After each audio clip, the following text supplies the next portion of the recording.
시편 128편을 보십시다.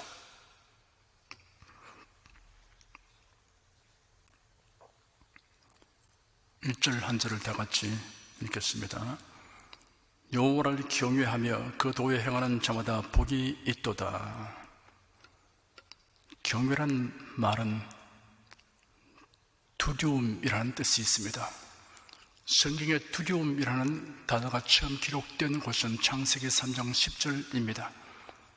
아담 하와가 하나님의 명령을 거역하고 선악과를 따먹은 후 동산을 거니시는 하나님의 음성을 듣고 하나님의 낯을 피하여 동산나무 사이에 숨었습니다. 그 장면이 성경에 다음과 같이 기록되어 있습니다. 그들이 날이 서늘할 때 동산에 거니시는 여호와 하나님의 음성을 듣고 아담과 그 아내가 여호와 하나님의 낯을 피하여 동산나무 사이에 숨은지라. 여호와 하나님이 아담을 부르시며 그에게 이르시되 네가 어디 있느냐? 가로되 내가 동산에서 하나님의 소리를 듣고 내가 벗었으므로 두려워하여 숨었나이다. 인간이 두려움을 갖게 된 것은 지구의 책에서 시작되었습니다. 하나님의 징벌을 두려워하는 것입니다. 그날 이후 인간은 온갖 두려움을 가지고 살게 되었습니다. 대체로 두려움은 자신의 안전과 생명에 위험이 닥칠 때 생깁니다. 하나님의 택함을 받고 하나님을 섬기는 사람이 가지는 하나님에 대한 두려움은 공포심이 아니고 경외심입니다. 공경하면서 두려워하는 마음입니다. 하나님의 임재를 경험하게 될 때 느끼는 두려움 역시 공포가 아니라 하나님의 거룩과 영광과 능력에 접하게 될 때 생겨나는 반응입니다. 평소에 하나님과 깊고 풍성한 교통을 하는 사람이 하나님의 임재를 경험하게 되면 그의 심령은 하나님의 뜨거운 관심과 사랑으로 인한 환희와 극심한 감동을 느끼게 됩니다. 야곱이 형 에서의 노여움으로 인하여 외삼촌이 살고 있는 하란을 향하여 도피길에 올랐습니다. 허겁지겁 달아났기 때문에 종일 상당히 먼 곳까지 왔으나 아직 하란까지는 갈 길이 많이 남았습니다. 그런데 날이 저물므로 부득이 한 곳에서 돌을 취하여 베개하고 누워 잤습니다. 꿈에 보니 하늘에 닿는 사닥다리가 있었는데 그 꼭대기가 하늘에 닿았습니다. 하나님의 천사가 오르내리고 있었습니다. 그리고 여호와 하나님께서 그 위에 서서 말씀하시기를 나는 여호와니 너희 주부 아브라함의 하나님이요 이삭의 하나님이다. 네가 누워있는 그 땅을 내가 너와 네 자손에게 주겠다. 네 자손이 땅의 티끌같이 되어 동서남북으로 퍼질 것이며 땅의 모든 족속들이 너와 네 자손을 통하여 복을 받을 것이다. 내가 너와 함께 있어서 네가 어디로 가든지 너를 지켜주겠고 너를 이 땅으로 돌아오게 하겠으며 내가 네게 말한 것을 이루기까지 내가 너를 떠나지 않겠다 하였습니다. 야곱이 잠에서 깨어 말하기를 과연 여호와께서 이곳에 계시는데 내가 알지 못하겠구나 하고 두려워하면서 두렵도다 이곳은 다름 아닌 하나님의 전이요 하늘의 문이로구나 라고 말하였습니다. 모세는 그의 장인 미디안 제사장 이드로의 양물을 인도하여 광야 서편으로 진행하여 호렙산에 이르렀습니다. 그때 모세가 기이한 광경을 보게 되었습니다. 떨기나무에 불이 붙었는데 나무는 타지 않는 장면을 본 것입니다. 가까이 가서 버리고 다가갔더니 하나님께서 떨기나무 가운데서 모세야 모세야 하고 불렀습니다. 내가 여기 있습니다 라고 모세가 대답하였습니다. 하나님께서 모세에게 말씀하시기를 이리로 가까이 하지 말라. 너희 선 곳은 거룩한 땅이니 네 발에서 신을 벗으라. 나는 네 조상의 하나님이니 아브라함의 하나님, 이삭의 하나님, 야곱의 하나님이다 하였습니다. 모세가 하나님 뵙기를 두려워하여 얼굴을 가렸습니다. 이처럼 하나님의 임재로 인해 일어난 두려움은 하나님을 경배하게 하는 신앙적인 반응을 나타내게 합니다. 이러한 성격의 두려움을 경외라고 합니다. 하나님을 경외함으로 가지게 되는 두려움은 하나님의 뜻을 거슬러 행하게 되거나 하나님의 영광을 가리게 되거나 신앙생활에 나타나게 될까를 두려워하게 합니다. 이런 경건한 두려움입니다. 빌립보서 2장 12절에 그러므로 나의 사랑하는 자들아 너희가 나 있을 때뿐 아니라 더욱 지금 나 없을 때도 항상 복종하여 두렵고 떨림으로 너희 구원을 이루라 라고 기록되어 있습니다. 사도행전 9장 31절에는 기록되기를 그래요 온 유대와 갈릴리와 사마리아 교회가 평안하여 든든히 서가고 주를 경외함과 성령의 위로로 진행하여 수가 더 많아지니라 하였습니다. 이처럼 하나님을 경외하는 것, 하나님을 두려워하는 것은 모두 경건한 두려움으로서 하나님을 사랑하고 의지하게 만들며 그리고 우리의 신앙생활을 더 경건하게 하기 위해서 힘쓰게 만드는 것입니다. 여호와를 경외하며 그 도에 행하는 자마다 복이 있도다 하였습니다.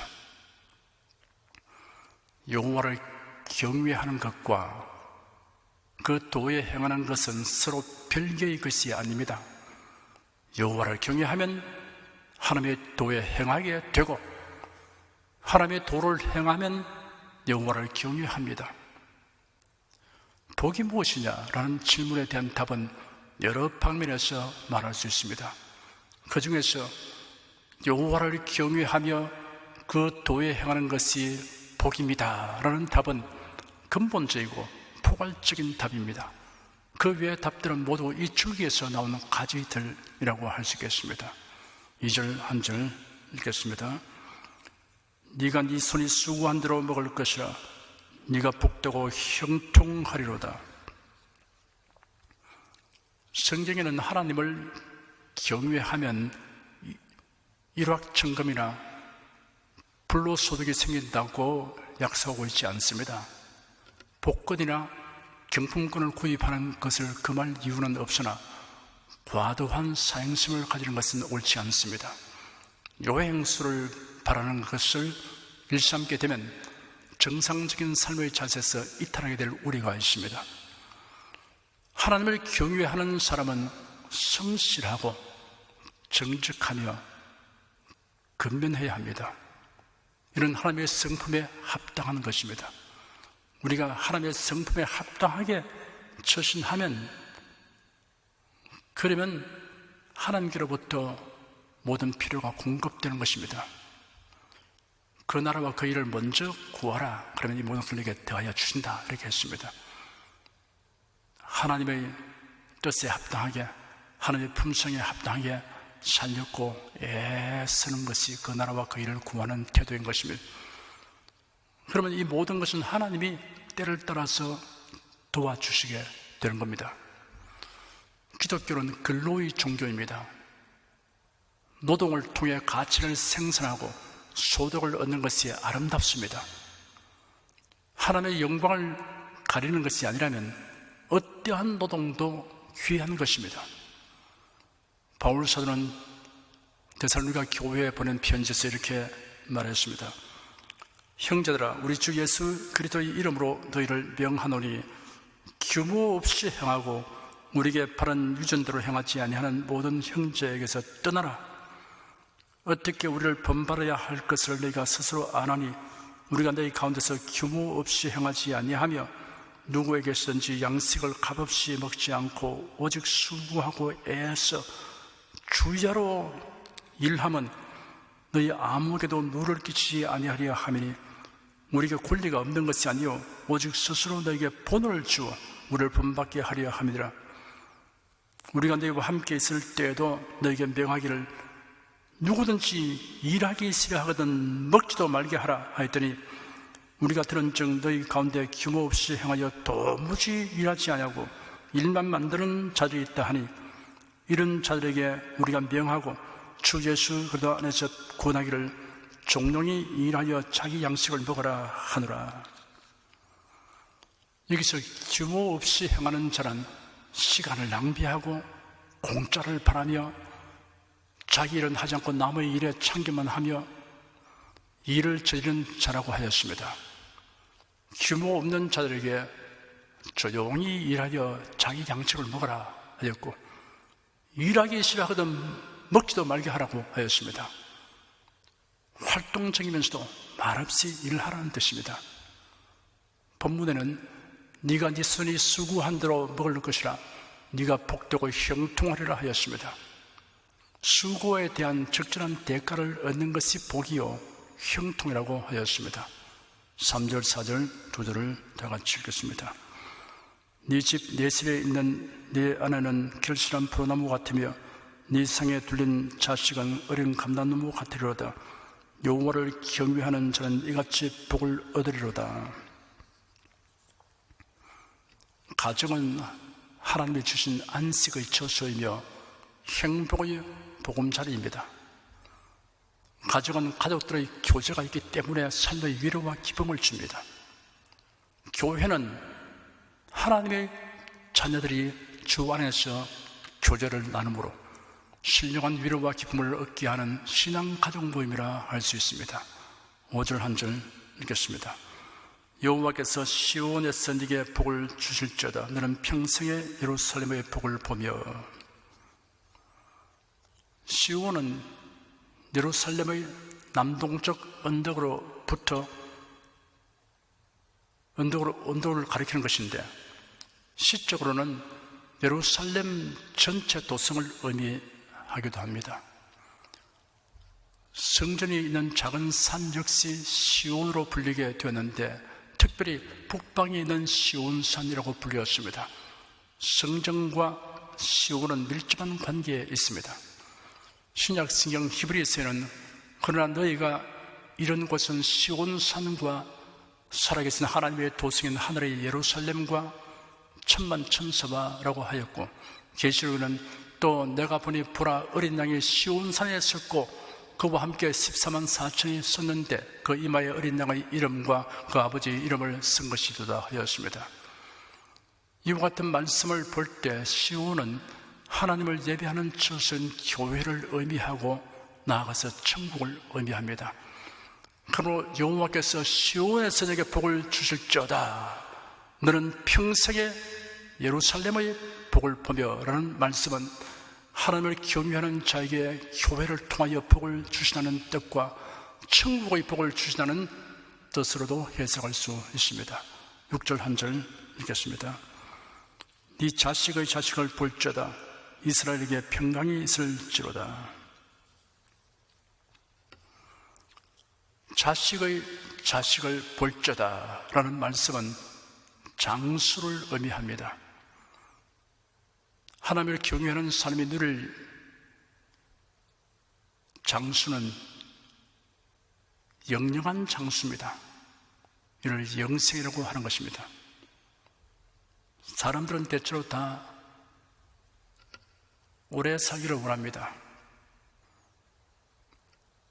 오래 살되 영영히 살기를 원합니다. 그러나 어떻게 하면 영영히 살 수 있는가에 대해서 잘 알지 못하는 사람이 대다수입니다. 영생은 사람들이 신체를 단련하고 좋은 영양분을 섭취하고 또 끊임없이 좋은 의료 시설을 만들어서 치료하고 이렇게 함으로 얻을 수 있는 것은 전혀 아닙니다. 아무리 애를 써도 사람들은 100년 이쪽 저쪽에 다 세상에서 떠나고 맙니다. 몸을 잘 관리하면 병들지 않고 살면 좀 더 오래 산다는 것이 불과 10년, 20년 이런 차이를 가져온 것밖에 없습니다. 영생은 사람의 힘으로 얻을 수 있는 것이 아니고 선물로 받는 겁니다. 하나님을 경외하는 사람, 곧 예수를 믿는 사람, 우리 주 예수를 변함없이 사는 사람에게 주신 하나님의 선물입니다. 우리가 애쓸 것 없습니다, 여러분. 예수를 믿고 하나님을 경외하며 사는 자에게 하나님이 영생을 주시는 것입니다. 그래서 예수를 믿는 사람, 모든 사람의 속에는 영생이 임하여 있습니다. 영생을 이미 주셨습니다. 그러면 여러분 속에는 영생이 있습니다. 눈으로 보이는 어떤 물체가 아닙니다. 생명입니다. 영원한 생명, 이 생명이 여러분 속에 임하여 있는 것입니다. 예수를 믿으면 영생 얻고 구원 얻는다, 이렇게 말을 하는데, 구원 얻은 사람이 곧 영생 얻은 사람입니다. 영생 얻은 사람이 곧 구원 받은 사람인 것입니다. 구원과 영생은 분리할 수 있는 것이 아닙니다. 예수를 믿음으로 영생을 얻습니다. 예수를 믿으면 구원 받습니다. 같은 의미를 가지고 있습니다.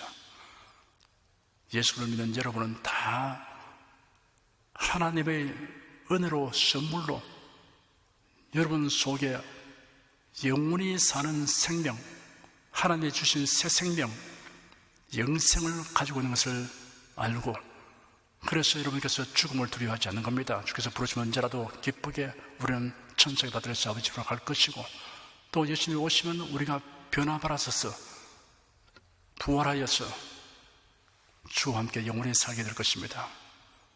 나는 구원받았다, 나는 영생 얻었다, 이렇게 말할 수 있는 사람은 참으로 행복한 사람이며, 그 말이 진실된 말이라면 그 사람은 하나님을 경외하는 자일 것이고 예수를 굳세게 믿는 자일 것입니다. 이스라엘에게 평강이 있을지어다 하였습니다. 하나님의 택하심을 받고 하나님을 경외하며 살아가는 사람이 누리는 평강을 의미합니다. 이는 하나님과 더불어 누리는 평화이며 심령 속에 있는 평강이고 결국 천국에서 누리는 영원한 평강인 것입니다. 이 생에서 평강을 약속하고 평화를 주겠다고 하는 사람이 많이 있지만 실제로 그러한 사람은 없었습니다. 이 땅은 늘 평화를 위해서 전쟁해야 됩니다. 평화를 유지하기 위해서는 그만큼 군사력이 강해야 됩니다. 군사력이 약하면 짓밟히고 빼앗기고 수탈당하고 그런 비극을 체험합니다. 힘이 없으면 언제나 평화는 얻을 수가 없습니다. 그러니까 평평한 긴장소에 있고 온 이 국제사회는 언제나 힘의 균형을 만들기 위해서 이합집산하고 그렇게 합니다. 진정한 평강은 사람으로부터 오지 않습니다. 평화의 왕은 예수님이십니다. 그래서 여호와를 경외하는 자에게 주님께서 주신 평안은 먼저 우리 마음속에 주신 평안입니다. 나의 마음속이 늘 평안해, 나의 마음속이 늘 평안해. 우리 환경에 여러 가지 어렵고 복잡한 것들이 많이 있고 풍파가 있는데 기이하게 우리가 기도하고 찬송하고 주의 말씀 듣고 주를 의지하는 생활을 하면 우리 심정성 깊은 곳에서 평안이 있는 것을 발견하게 됩니다. 이걸 달리 어떻게 설명할 도리가 없어요. 그래서 체험하는 자만은 서로 압니다. 이렇게 문제가 많은 생에 살면서도 내 마음속에는 평안이 있다, 이렇게 말을 하게 된 것입니다. 이것은 세상의 중심이고 주님이 주신 평안입니다. 내가 주는 평안이라고 예수님 말씀했습니다. 또 주님 주시는 기쁨이 있습니다. 이것은 세상이 줄 수 없고 빼앗아갈 수 없는 기쁨인 것입니다. 이런 평화를 이 땅에서 누립니다. 그러다 장차는 천국에 들어가면 그때는 평화를 해치는 어떠한 일도 발생하지 않습니다. 완전한 평강, 심령의 평안, 우리 육신의 평안, 생활의 평안, 평안으로 충만한 곳에서 살게 될 것입니다. 하나님을 경외하는 사람은 이런 소망을 가지고 늘 사는 것입니다. 그리고 그 소망은 반드시 때가 되면 우리가 다 체험하는 것이 될 것입니다.